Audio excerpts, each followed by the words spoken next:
নিপুণ রায়কে ৩ মাসের আগাম জামিন। গোটা দেশকেই কারাগার বানিয়েছে সরকার, বললেন মির্জা ফখরুল। সরকারের অবস্থা বুঝে কর্মসূচি দেবে বিএনপি, আন্দোলনের চূড়ান্ত টার্গেট মধ্য জুলাই। লাগামহীন দ্রব্যমূল্য বৃদ্ধির কারণে মানুষ আজ অসহায়, বললেন বুলু। মাঠ ছাড়বে না বিএনপি, ধারাবাহিক কর্মসূচিতে কঠোর বার্তা। এবার দেখুন বিস্তারিত। নিপুণ রায়কে ৩ মাসের আগাম জামিন। কেরানীগঞ্জে আওয়ামী লীগ ও বিএনপি নেতাকর্মীদের মধ্যে সংঘর্ষের ঘটনায় দায়ের করা মামলায় বিএনপি নেত্রী নিপুণ রায় চৌধুরীকে আগাম জামিন দিয়েছে হাইকোর্ট। সোমবার হাসপাতালের বেড থেকে অ্যাম্বুলেন্সে করে আদালতে হাজির হয়ে আবেদন জানালে বিচারপতি হাবিবুল গনি ও বিচারপতি আহমেদ সোহেলের বেঞ্চ তাকে ৩ মাসের আগাম জামিন দেন। তার পক্ষে আদালতে শুনানি করেন অ্যাডভোকেট নিতাই রায় চৌধুরী ও ব্যারিস্টার বদরুদ্দোজা বাদল। এর আগে সকালে ব্যান্ডেজ মাথায় বাঁধা অবস্থায় হাইকোর্টে হাজির হন নিপুণ রায় চৌধুরী। রাজধানীর একটি হাসপাতালে তিনি চিকিৎসাধীন। গ্রেফতারের আশঙ্কায় হাসপাতাল থেকে সরাসরি হাইকোর্টে এসেছেন নিপুণ। গত শনিবার কেরানীগঞ্জের জিঞ্জিরায় আওয়ামী লীগ ও বিএনপি নেতাকর্মীদের মধ্যে সংঘর্ষের ঘটনায় বিএনপি ঢাকা জেলা সাধারণ সম্পাদক নিপুণ রায় চৌধুরী সহ দলটির ১০৮ নেতাকর্মীর নামে মামলা হয়। মামলায় অজ্ঞাতনামা অনেক আসামি রয়েছেন বলে উল্লেখ করা হয়। কেরানীগঞ্জের মডেল থানায় মামলাটি করেন জিঞ্জিরা ইউনিয়ন স্বেচ্ছাসেবক লীগের সহসভাপতি এস.এম. সুমন। মামলার এজাহারে আওয়ামী লীগ অফিস ভাঙচুর, হত্যার উদ্দেশ্যে মারধর করে গুরুতর জখম, চুরি ও প্রাণনাশের হুমকি দেওয়ার অভিযোগ করা হয়।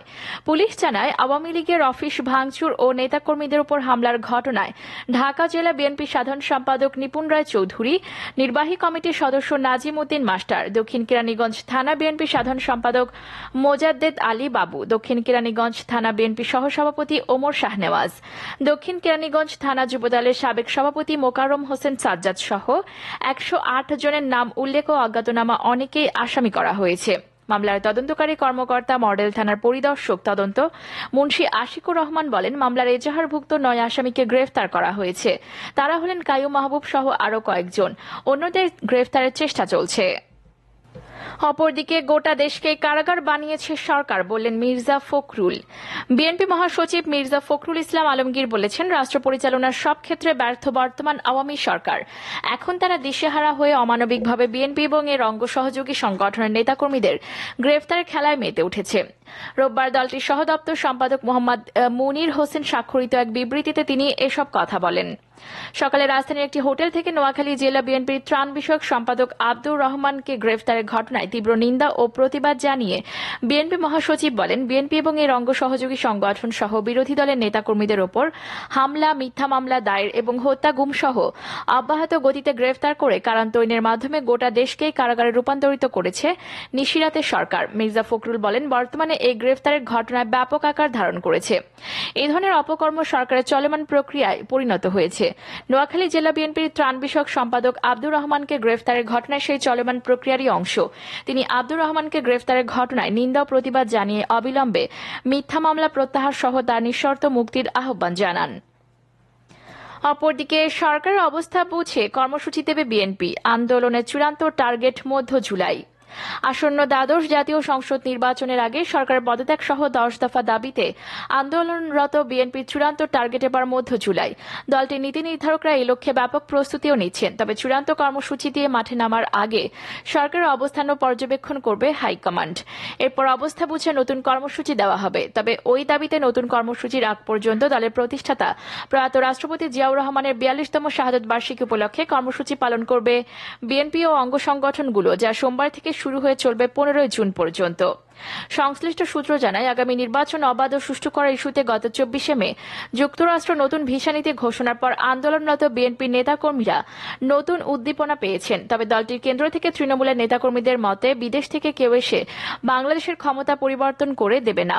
আন্দোলনের মাধ্যমেই দাবি আদায় করতে হবে, শুধু কারো অপেক্ষায় থাকলে হবে না।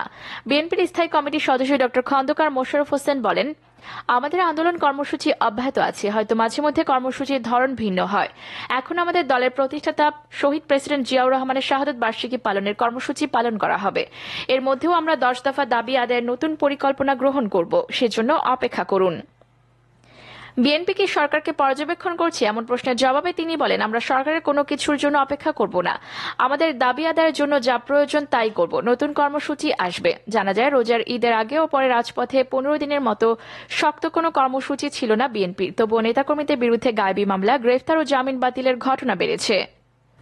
এ বিষয়ে করণীয় নির্ধারণে সংশ্লিষ্ট নেতারাও বৈঠক করেছেন। ওই বৈঠকের সিদ্ধান্ত অনুযায়ী আবারও গত 13 মে ঢাকায় জনসমাবেশ শুরু করবে বিএনপি।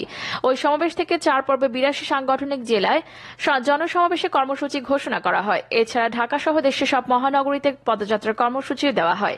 এবারের কর্মসূচিতে আন্দোলনের গতি ও লোক সমাগম বেড়েছে। দুর্যোগপূর্ণ আবহাওয়া সত্ত্বেও নেতাকর্মীরা সভা সমাবেশ ও পদযাত্রা কর্মসূচিতে অংশ নিচ্ছেন। ফলে চলমান আন্দোলনকে এক দফায় পরিণত করতে খুব বেশি সমস্যা হবে না বলে বিএনপির হাইকমান্ডের মূল্যায়ন। নরসিংদী জেলা বিএনপির সদস্য রফিকুল আমিন ভূঁইয়া রুহিল বলেন, 3 বার রাষ্ট্র পরিচালনাকারী দল বিএনপি সারা দেশে লাখো কোটি নেতাকর্মী আছে।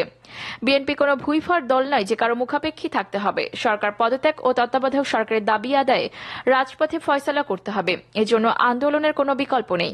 তৃণমূলের নেতাকর্মীরা শুধু চূড়ান্ত ডাকের অপেক্ষায়। নেত্রকোনা 3 আসনে বিএনপি মনোনয়ন প্রত্যাশী ইঞ্জিনিয়ার্স অ্যাসোসিয়েশন অব বাংলাদেশ সহসভাপতি প্রকৌশলী মোস্তফা ই জামান সেলিম বলেন, অবৈধ আওয়ামী লীগ সরকারের নির্দেশে আইন শৃঙ্খলা রক্ষাকারী বাহিনী বিএনপি নেতাকর্মীদের বিরুদ্ধে মিথ্যা ও গায়েবী মামলা অব্যাহত রেখেছে। তারা সাংবিধানিক অধিকার সভা সমাবেশে বাধা দিচ্ছে।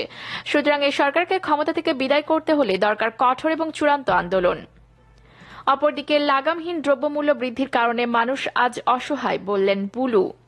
বিএনপির ভাইস চেয়ারম্যান বরকতুল্লাহ বুলু বলেছেন, নিত্য প্রয়োজনীয় দ্রব্যমূল্য জনগণের নাগালের বাইরে চলে গেছে। আওয়ামী সিন্ডিকেট ব্যবসার কারণে দ্রব্যমূল্যের চরম ঊর্ধ্বগতি। সবকিছু আজ সরকারের নিয়ন্ত্রণের বাইরে। গ্যাস, বিদ্যুৎ, চাল, ডাল, তেল, সার ও ডিজেল, কৃষি উপকরণের লাগামহীন মূল্য বৃদ্ধির কারণে মানুষ আজ অসহায় হয়ে পড়েছে।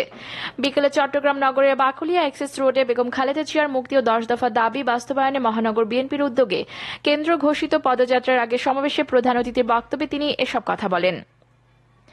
বরকতুল্লাহ বুলু বলেন, বাংলাদেশে কোনো গণতান্ত্রিক সরকার নেই, আছে একদলীয় সরকার। এই সরকার ক্ষমতায় এসে বিগত 14 বছর বিএনপি নেতাকর্মীদের বিরুদ্ধে মামলা, হামলা, নির্যাতন, নিপীড়ন চালিয়েছে। প্রতিনিয়ত মিথ্যা মামলা দিয়ে নেতাকর্মীদের হয়রানি করছে। বিএনপি চেয়ারপারসন বেগম খালেদা জিয়াকে অন্যায়ভাবে কারাগারে বন্দী করে রেখেছে। সাজানো মামলায় তাকে সাজা দিয়েছে। অপরদিকে মাঠ ছাড়বে না বিএনপি, ধারাবাহিক কর্মসূচিতে কঠোর বার্তা। দ্বাদশ জাতীয় সংসদ নির্বাচন সামনে রেখে সরগরম রাজনীতির মাঠ। নির্বাচনকালীন নির্দলীয় নিরপেক্ষ তত্ত্বাবধায়ক সরকারের দাবিতে রাজপথে সক্রিয় বিএনপি। অন্যদিকে নির্বাচিত সরকারের অধীনে নির্বাচন করতে অনড় ক্ষমতাসীন আওয়ামী লীগ। বিএনপিকে রাজপথে প্রতিহতের ঘোষণাও দিয়েছেন আওয়ামী লীগ সাধারণ সম্পাদক ওবায়দুল কাদের। সঙ্গে মাঠে তৎপর পুলিশ প্রশাসনও। প্রায় ঢাকা সহ দেশের বিভিন্ন জেলা উপজেলায় ঘটছে সংঘর্ষের ঘটনা। কখনো আওয়ামী লীগ, যুবলীগ, ছাত্রলীগ নেতাকর্মীর সঙ্গে, কখনো পুলিশের সঙ্গে সংঘর্ষে জড়াচ্ছে বিএনপি নেতাকর্মীরা।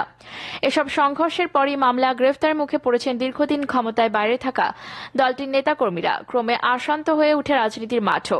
এরপরও ধারাবাহিক কর্মসূচি চালিয়ে যাচ্ছে বিএনপি। ক্ষমতাসীনদের কঠোর মনোভাব, আইন শৃঙ্খলা বাহিনীর তৎপরতার মধ্যেও আওয়ামী লীগ সরকারের পদত্যাগ ও তত্ত্বাবধায়ক সরকার পুনর্বহালের এক দফা দাবি আদায়ে কঠোর কর্মসূচির পথে হাঁটছে বিএনপি।